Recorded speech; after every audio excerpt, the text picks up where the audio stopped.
Reviews are not always equal. Let's learn from a real example. This is episode number 304 of the My Online Toolbox weekly quick tips and reminders in all facets of marketing to help you grow your business with more quality leads. We want to remind people it's a couple of weeks away. We'll be in Vegas. Hopefully, you'll be at the IBS KBIS show. We'd love to get a chance to meet with you. Just look up for a moment to see the date and time and location for our presentation, and we'll see you there. Previous few weeks, we've been working on first updating your a fresh start to your marketing. We talked about how to update your business card, how to update your email message as well as your voicemail message. But now what we're going to do is quickly go into reviews because they're not all created equal. Most people think of Google reviews as the primary way of attracting leads to their website. And that is true. We're going to explain to you in a moment. So, Google reviews are very critical to helping Google index you locally. And what we did was just recently, somebody made a comment, and we haven't even thought about this for a while, so that's why we're bringing it up while it's fresh off the press. We went to Bing to search for My Online Toolbox in Pompano Beach, and we found it took us a moment to realize that the reviews that were coming in to Bing obviously were being excluded from Google and they were coming in from Facebook. So when somebody made a comment passively saying, "Oh, it looks like you're approaching 24 reviews," it threw me off guard for just a moment because I knew I had somewhere around 50, and then I double checked and saw that we had over 60 Google reviews, which is fantastic.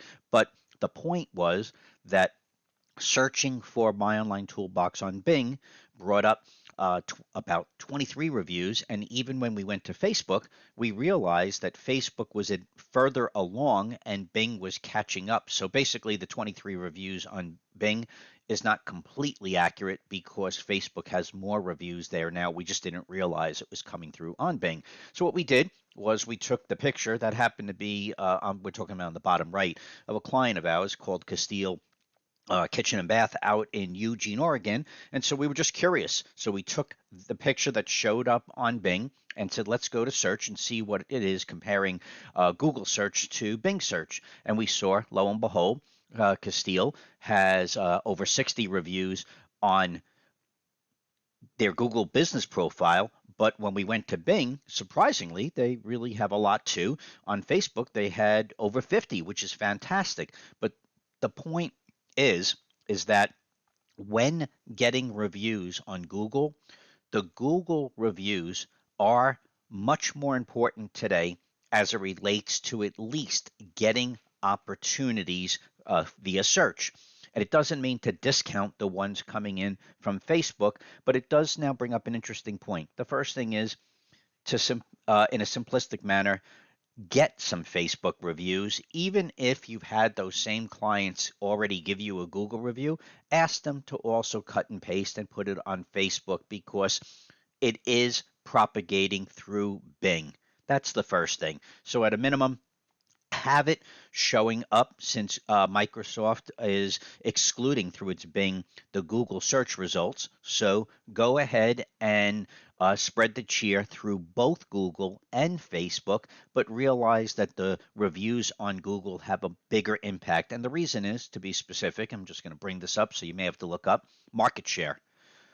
The Google average is between 80 and 90% in search volume, while Bing's average is between 5 and 10%.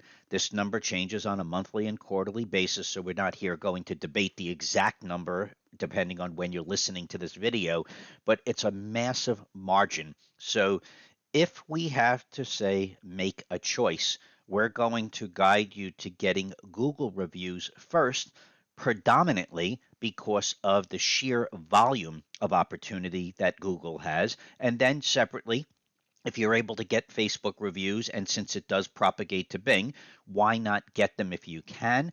So don't exclude that 5 to 10% opportunity. But if you only have a singular choice, we're going to guide you to Google first and then anything else second.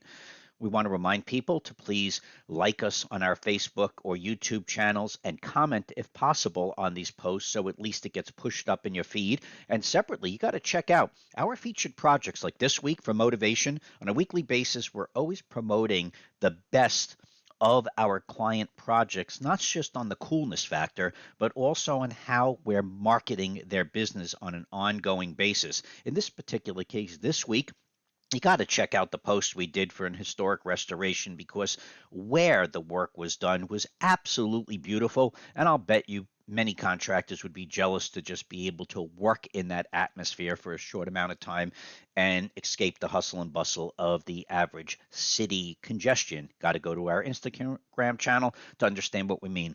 This is My Online Toolbox, providing weekly quick tips and reminders in all facets of marketing. And we want to remind you to start planning yesterday for next year's marketing and profits. Have a healthy week, and we will see you next week.